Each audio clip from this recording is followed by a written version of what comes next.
I wanted to create a nice roast beef dinner for my family, but I was unable to locate a roast.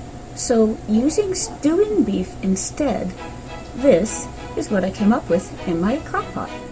I started with carrots, at least enough for one for each person and a few extras, just for leftovers, and I peeled them, washed them, cut them up into rounds, about half an inch thick, I'd say, each.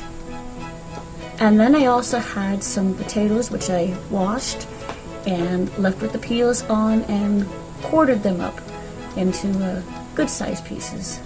Now with crock pots, you want the hardest things to cook to go on the bottom. So I put the carrots in the bottom, and then I proceeded to pile the potatoes on top of the carrots. Of course, an onion is always a delicious thing to add. This is a Vidalia, or Spanish onion, good sized one at that.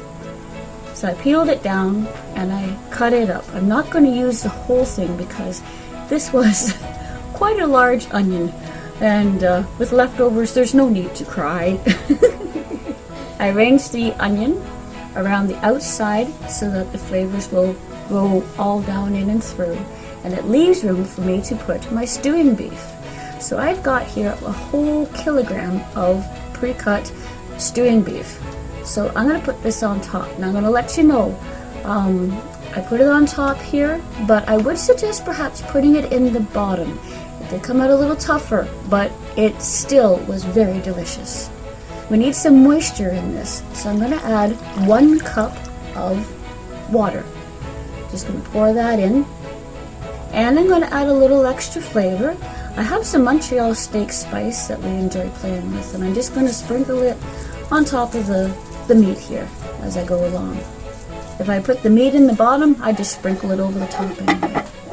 Now I'm going to put the lid on, and I'm going to set this on high. And I cooked this actually here on high for 4 hours. That's the nice thing about doing it this way. I can just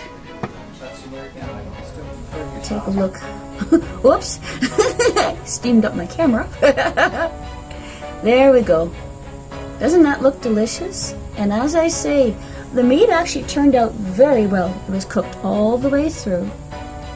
The water from down below, add a little bit of cornstarch when it starts to bubble, and turn it into gravy. So the whole meal is cooked right here in, well, 1 plus 1 pot. 1 pot and 1 saucepan. And there's my gravy.